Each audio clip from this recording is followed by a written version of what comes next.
Veo hoy que tenemos bastantes visitas, lo cual me alegra mucho, ¿no?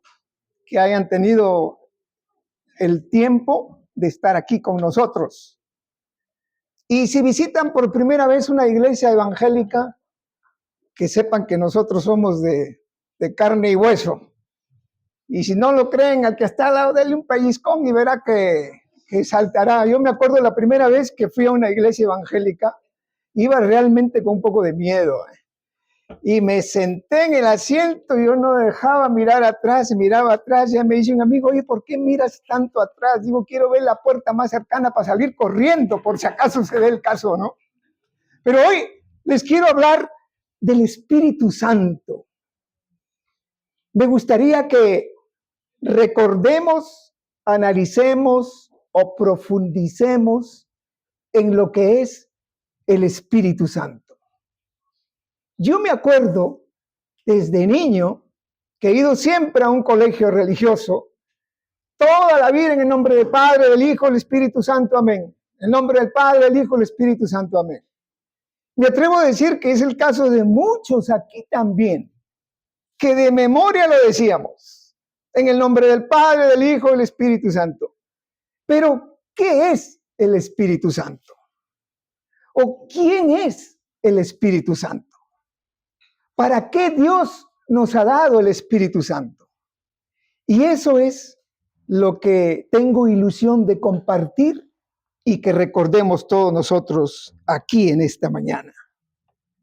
El diccionario en la Biblia dice, nombre de una de las tres personas divinas que se da a conocer abiertamente después de la ascensión de Jesús. Dice abiertamente. La iglesia cristiana nace y se desarrolla teniendo al Espíritu Santo como mentor. La obra del Espíritu Santo se proyecta en la iglesia tratando con ella en su conjunto y con los creyentes en forma personal, de manera individual.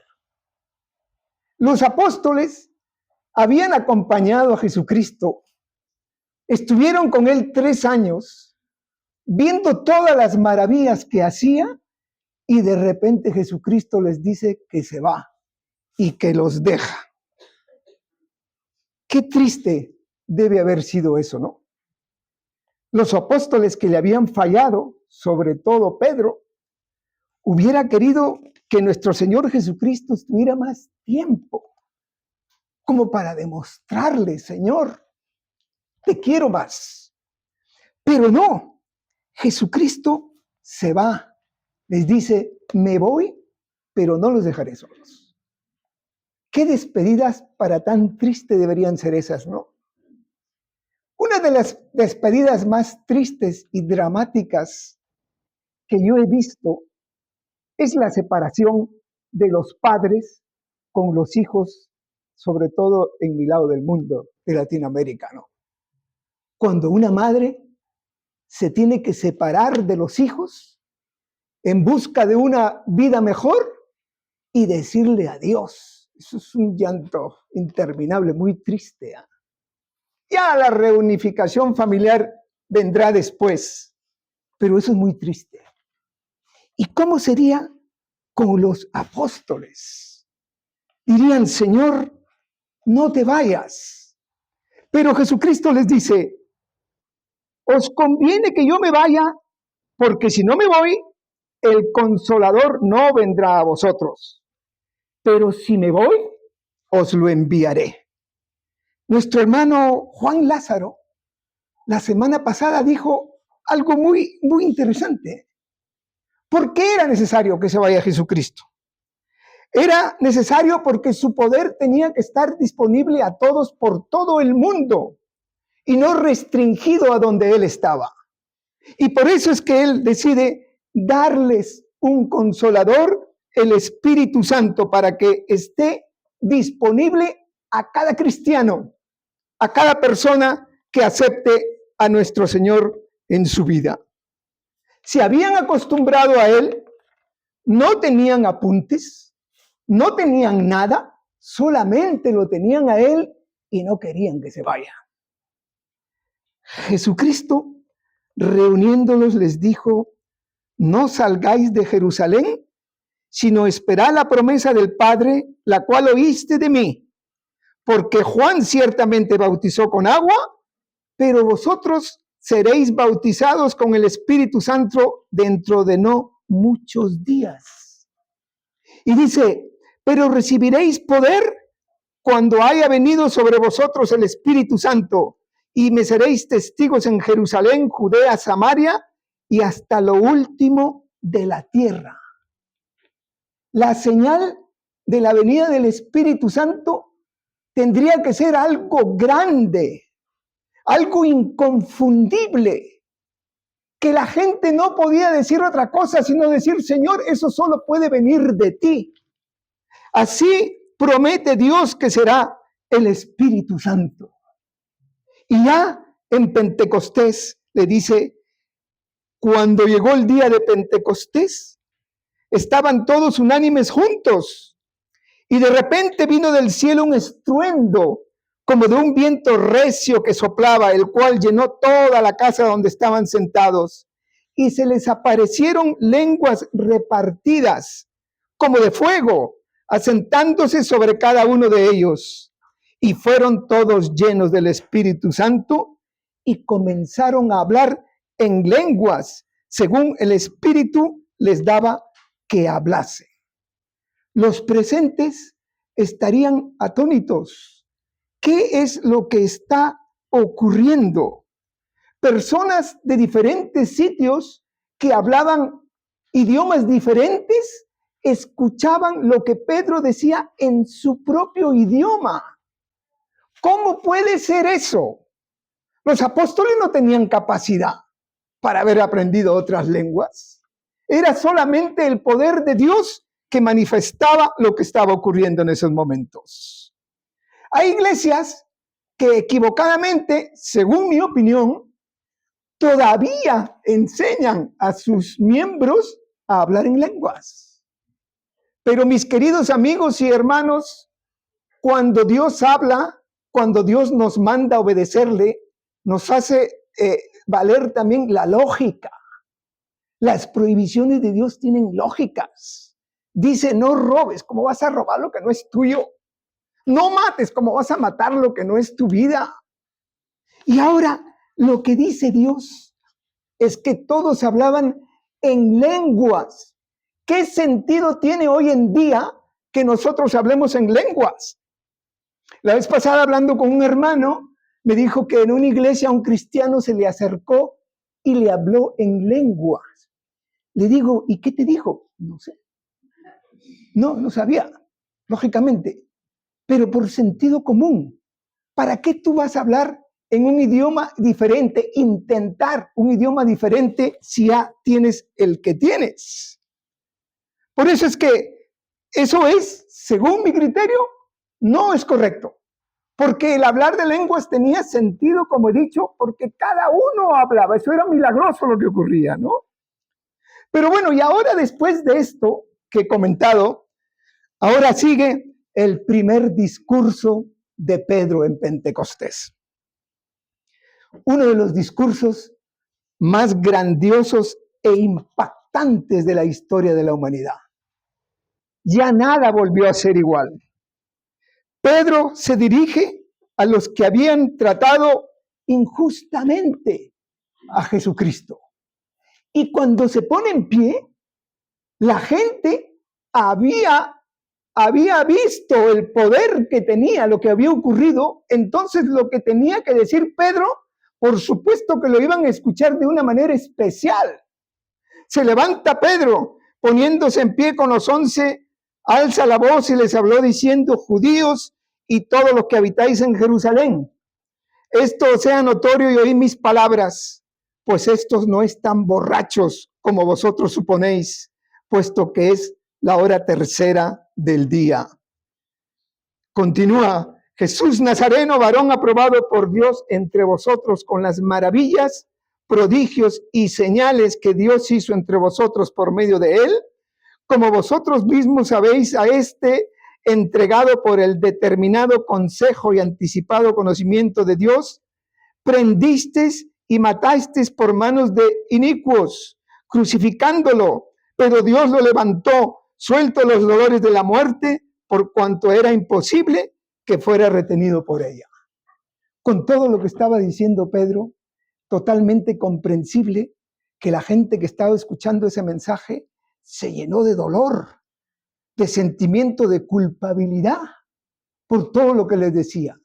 Lo habían hecho en ignorancia, pero Pedro les dice claramente lo que habían hecho. Y ya llegó un momento que ya no pueden escuchar más y reaccionan. Dice Pedro: sepa pues ciertísimamente toda la casa de Israel que a este Jesús a quien vosotros crucificasteis, Dios lo ha hecho Señor y Cristo. Y al oír esto se compungieron de corazón. Hay unas versiones que dicen que se les rompió el corazón, se les rompió el alma, y dijeron a Pedro y a los apóstoles: hermanos, ¿qué haremos? Hemos hecho todo lo mal que dices, pero ahora, ¿qué haremos? Pedro les dijo: arrepentíos y bautícese cada uno de vosotros en el nombre de Jesucristo para perdón de los pecados y recibiréis el don del Espíritu Santo. Y nos narran las Escrituras que más de 3,000 hombres aceptaron a nuestro Señor Jesucristo en ese mismo día. ¡Qué mensaje para tan poderoso! Y es un mensaje poderoso porque sigue teniendo el mismo poder hoy en día para cada uno de nosotros. Ese mensaje de Pedro. Dice Pablo más adelante en Romanos: y si el espíritu de aquel que levantó de los muertos a Jesús está en vosotros, el que levantó de los muertos a Cristo Jesús vivificará también vuestros cuerpos mortales por su espíritu que está en vosotros. Dice, ese mismo espíritu que usó Dios para resucitar a nuestro Señor Jesucristo es el mismo que tenemos cada uno de nosotros. Eso es tan grande que a veces nos puede costar creer ese poder que hay en el Espíritu Santo. Pero hermanos y amigos, esa es la verdad, esa es una realidad. Cuando un hombre acepta a Jesucristo en su vida, se hacen realidad las promesas del discurso de Pedro en Pentecostés. Te arrepientes, te bautizas y recibes el Espíritu Santo. Eso está escrito y nosotros no podemos ni cambiar ni variar lo que está escrito. Menos mal. Pero, hermanos y amigos, si nosotros tenemos ese poder, ese grandioso poder, ahora queda preguntarnos, ¿qué hacemos con ese poder? Es evidente que es un regalo de Dios, pero imagínate que alguien te haga un regalo, te dé una cajita, un regalo lindo, si tú no lo abres, no vas a saber lo que es el regalo. Pero ese regalo de Dios hay que cuidarlo. Por eso es que Pablo nos dice cómo cuidar el espíritu. Dice en su carta a los Efesios: y no entristezcáis al Espíritu Santo de Dios, con el cual fuiste sellados para el día de la redención. Quítese de vosotros toda amargura, enojo, ira, gritería y toda malicia. Antes sed bondadosos unos con otros, misericordiosos, perdonándonos unos a otros, como Dios también os perdonó a vosotros en Cristo Jesús. Todos los milagros que hizo nuestro Señor Jesucristo fueron posibles por medio del Espíritu Santo. El Espíritu Santo nos da a todos poder para cambiar, para transformar nuestras vidas. Y por eso es que es conveniente para un cristiano reflexionar de vez en cuando y mira lo que tú eras antes. ¿Qué ocurría? ¿Cómo era tu vida de egoísmo, de odio, de chismes, de lo que sea, antes de conocer a Cristo? Y por eso hay que reflexionar y ver lo que hace el Espíritu Santo. Nosotros es evidente que estamos en el mundo, pero nosotros no tenemos por qué ser parte de ese mundo. Y solamente con el poder del Espíritu Santo, podemos lograr ser diferente. Hay que darle tiempo todos los días de nuestra vida al Espíritu Santo para alimentarlo y que esté vivo entre nosotros. Es posible que una persona esté acudiendo mucho tiempo, años o una vida entera a una iglesia, pero si tú no recibes el Espíritu Santo, te estás perdiendo algo grandioso de la vida de la vida cristiana, de lo que les manda nuestro Señor Jesucristo. El Espíritu Santo es como, para nuestras vidas, es como un GPS, ¿no? Nosotros tenemos un GPS en el coche o un teléfono, vamos andando y el GPS nos indica, ¿no? Dónde llegar, cómo llegar, cuánto tiempo falta y todo lo demás. Pero si nosotros ese GPS lo apagamos, ahí ya no tenemos más guía, ¿verdad? Nos podemos alejar del camino. Pero, ¿por qué es bueno el ejemplo del GPS? Porque si ese GPS tú lo vuelves a encender, no importa qué tan lejos te hayas ido, no importa cuánto te hayas alejado, no importa lo que hayas hecho, enseguida te reconecta con Dios. Y ese es el poder del Espíritu Santo. Pablo, cuando recién se convirtió, tenía mucho miedo, ¿no? Y esto lo ha explicado Carlos Lázaro muy bien, sobre todo la semana pasada, ¿no? Dice que Pablo, después de encontrar a Jesucristo en el camino a Damasco, ¿no? Él estaba atónito, con miedo, ¿verdad? Tenía miedo de lo que estaba ocurriendo. Y mira lo que dice. Fue entonces Ananías y entró en la casa y poniendo sobre él las manos. Tiene mucha importancia que ponga sobre él las manos, como diciéndole, tranquilo hermano, tranquilo que vas a recibir el Espíritu Santo. Hermano Saulo, el Señor Jesús que se te apareció en el camino por donde venías, me ha enviado para que recibas la vista y seas lleno del Espíritu Santo. El Espíritu Santo nos da poder, por supuesto, pues, para cambiar. Nuestro Señor Jesucristo prometió que el Espíritu sería como un guía, como un maestro, como un instructor, como un compañero. La salvación de las almas es algo sobrenatural, pero solo es posible por medio del Espíritu Santo. Después que Jesús ascendió al cielo, el Espíritu Santo también equipó a los apóstoles para hacer milagros. Los apóstoles hacían milagros, pero esto ya no se ve hoy en día, porque eso se lo dio solamente a los apóstoles.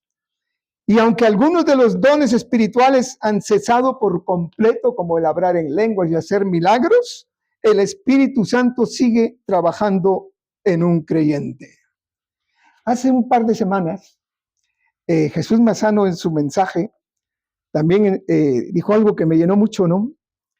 Y fue la carta de Pablo a los Romanos en el capítulo 7, ¿no? Porque si todos pensamos en Pablo, lo creemos casi un santo, un héroe de la fe, sí, pero tuvo fallos, ¿no? ¿Y cómo sería Pablo que en los fallos que tenía en el capítulo 7 llegó a decir, lo que hago no lo entiendo, pues no hago lo que quiero, sino lo que detesto, eso hago. Así que queriendo yo hacer el bien, hallo esta ley, que el mal está en mí. Dice Pablo, miserable de mí, ¿quién me librará de este cuerpo de muerte? Gracias doy a Dios por Jesucristo, Señor nuestro. Así que yo mismo con la mente sirvo a la ley de Dios, pero con la carne a la ley del pecado. ¿Cómo se sentiría Pablo, verdad? ¿Quién se iba a imaginar que un hombre experimentara lo que experimentó, pero menos mal que está escrito? Y si le ocurrió a Pablo, por supuesto que nos puede ocurrir a nosotros también. Inclusive a la hora de orar. El orar para nosotros es algo muy grande, ¿eh? comunicarnos con Dios.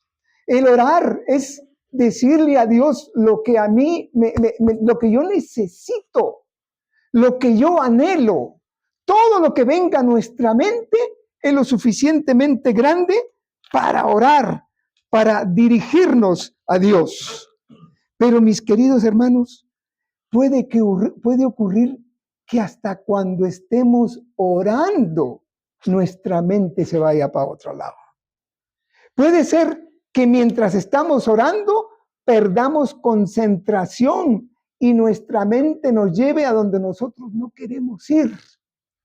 Eso puede ocurrir, pero eso no significa que el Espíritu Santo no está obrando en nosotros. Hasta eso lo sabe Dios. Dice Pablo también en Romanos, de la misma manera, también el Espíritu nos ayuda en nuestra debilidad. Pues qué hemos de pedir como conviene no lo sabemos, pero el Espíritu mismo intercede por nosotros con gemidos indecibles. Por eso es que es perfectamente comprensible que un cristiano se arrodille aunque no tenga ganas, aunque tu mente se vaya para otro lado, arrodillarte porque Dios está obrando y Dios está escuchando. Arrodillarte aún sin ganas. Y por eso nosotros también podemos decir como Pablo, miserable de mí. Pero también como Pablo, si nos preguntamos, ¿quién me salvará? Gracias doy a Dios por Jesucristo nuestro Señor. La ilustración del Espíritu Santo leí en un libro que era como si nos imagináramos que estamos en un salón con la luz encendida, ¿no? La luz es el Espíritu Santo y está alumbrando a todo un salón, digamos. Si tú miras debajo de un mueble, la luz no está ahí, no está brillando, pero no porque no llegue, sino porque está el mueble. Así es con nuestras vidas. Con nuestras vidas también es así. Dios quiere que el Espíritu Santo brille en todos los aspectos de nuestra vida. Y si nosotros ponemos un mueble y no dejamos que llegue la luz, es ya asunto nuestro y no de Dios. Cuando Pablo escribió a Timoteo, les decía, no apaguéis el Espíritu Santo. Estad siempre gozosos, dad gracias en todo, porque en la voluntad de Dios para con nosotros en Cristo Jesús. No apaguéis el Espíritu. Yo me acuerdo cuando yo abandoné al Señor hace muchos años, por circunstancias de la vida, de la juerga y de todo, me alejé de Dios. Y cuando yo me alejé de Dios, en mi corazón había un sentimiento de culpabilidad que aumentaba porque yo sabía que estaba equivocado. Y en lo poco que podía orar, decía, Señor, ojalá que yo no me muera antes de volver a ti. Y mira cómo son. Me explicó un predicador una vez, me dijo, José, ese sentimiento que tú tenías, ese es el Espíritu Santo hablándote y haciéndote sentir así. Por eso es que con el Espíritu Santo tenemos que tener mucho cuidado. Tenemos que, aparte de ser humildes, bondadosos, como nos dice Jesús en las bienaventuranzas, también hay cabida para ese orgullo y ese poder que hay en nosotros con el Espíritu Santo. Y voy a terminar con unas palabras de nuestro Señor Jesucristo. En el último y gran día de la fiesta, Jesús se puso en pie y dijo, escuchen, dice, si alguno tiene sed, venga a mí y beba. El que cree en mí, como dice la Escritura, de su interior brotarán ríos de agua viva. Y dice, esto dijo del Espíritu Santo que habían de recibir los que creyeran en él, pues aún no había venido el Espíritu Santo, porque Jesús no había sido aún glorificado. Ríos de agua viva. Nosotros tenemos un río de agua viva, pero tenemos que hacerlo fluir para que barra y limpia esas aguas turbias y malolientes que pueden haber en nuestras vidas. Y ese es el Espíritu Santo, el poder grande que nosotros tenemos. Vamos a usarlo a lo máximo. Vamos a hacerlo rey de cada rincón de nuestras vidas para que el Señor nos limpie y seamos cada día más como Él. Como dice, con la ayuda del Espíritu Santo. Que el Señor los bendiga, hermanos.